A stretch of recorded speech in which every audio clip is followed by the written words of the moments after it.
Michael Yaki is in the studio. He's a US political analyst and former senior advisor to Congresswoman Nancy Pelosi. Michael, great to have you in the studio again. How are you doing? I'm a little weirded out because it's a Monday, and so I thought when you called me, I thought, what happened to the whole rest of the week? Yeah, I'm meant to be asleep at this stage.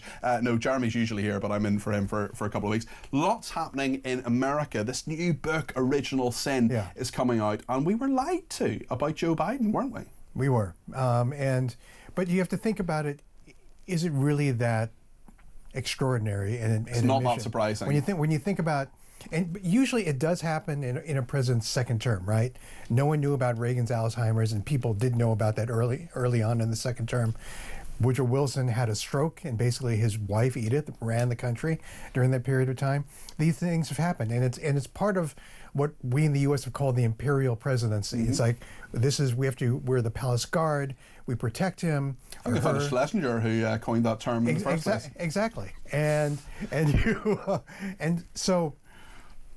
there's such a premium on loyalty. The only difficulty, of course, is that this isn't an imperial presidency because, unlike, for example, King Charles, who is suffering from cancer, there's not an issue whether or not he has to make a decision about pushing the nuclear button, and that's the difference. And I think that's where you're going to see a lot of people start thinking about, perhaps unofficially, but talking about putting age limits on when someone should go in office, because health things just happen. I mean, the latest thing about the prostate cancer is just another example. Just to say, this is Joe Biden. He's been diagnosed with prostate cancer. Lots of people sending their good wishes. The King has written to him privately. We've had, of course, President Trump as well saying he wishes him well. That is, of course, a horrible thing to happen, and we wouldn't wish anything bad on Joe Biden, whether it's prostate cancer or cognitive decline. But the point is that with the cognitive decline is that we could see it happening. We saw it in the debate. We saw it at various points, yet we had loads of different politicians, including Keir Starmer, actually saying, no, he's fine, it's all fine. And behind the scenes, it was a very, very different picture. I mean, people, like I said, it's about loyalty, it's about protection. But they were protecting themselves as well. Exactly. I mean, yes and no. When you and I both been in this position, you develop a tremendous sense of loyalty to this person. Yes. They have given you lots of opportunities, and for these people, they have an amount of power that none of us can truly understand unless you've been in the West Wing. So yeah, there is some of that self-protection going on, but there's also, I think, at the core of it, protection of the person who is there. But at some point, you have to make a decision. Is it the person or is it the country that my responsibility is to whom do I swear the oath of office? Yes. I don't swear it to Joe Biden, I swear it to the Constitution. And there were signs all over the place. We all know about the fact that he didn't do any press conferences. Everything he did was radio. Everything he did was small market. Everything he did was scripted.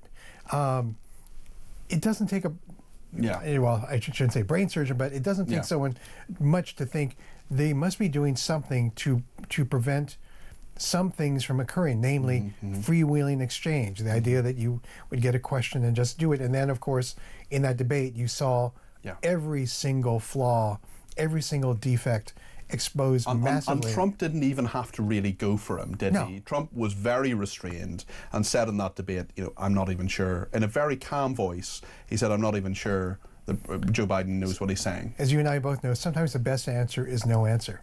Let what's going on speak for itself. And what you see now is the Democrats engaging in a little circular firing squad going on. People who were his surrogates, who were out there saying he was fine, are now kind of saying, yeah, okay, I guess he was in decline, or they're saying, I didn't know, no one told me. He didn't recognize George Clooney. He's one of the most recognizable people in the world.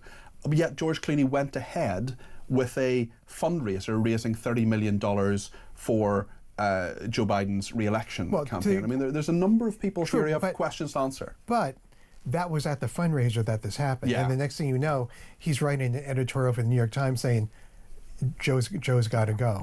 I mean, for the Democrats, the issue is going to be, are we going to be talking about age limitations? Are we going to be saying, as much as we don't want to age discriminate, is there at some point in age that we decide it's just not worth any sort of risk, that you just look at the medical studies and where things can accelerate, because the Democrats, what the Democrats understand now, and they should have understood back then, is that Joe should never have been in the race.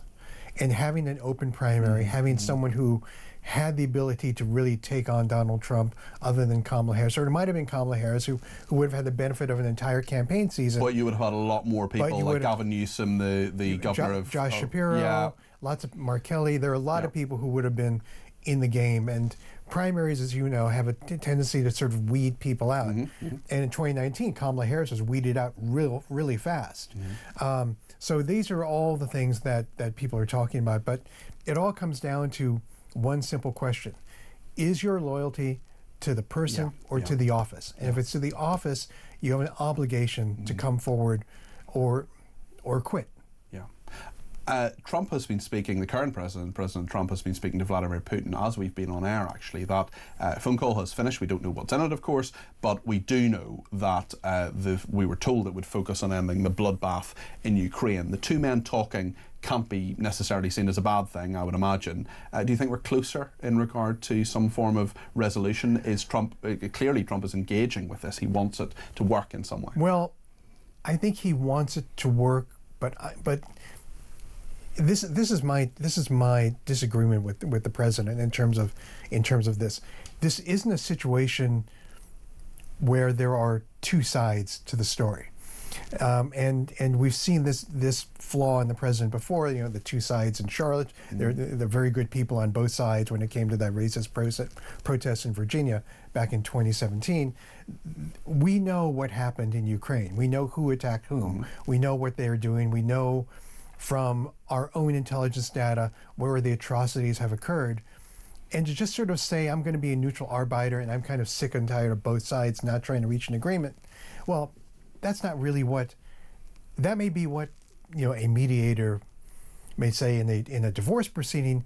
The stakes on this are a lot higher. And the President of the United States has to recognize what his or her state presence is in order to sort of move the agenda forward. And that's where I'm not sure, just sort of saying, you know, Vlad, do you want to end this? You know, can we get somewhere going? It should be more about, you know, Vladimir, we have these issues with you, what you're doing. You just bombed the heck out of Kiev the day before we had this phone call. That's bad faith.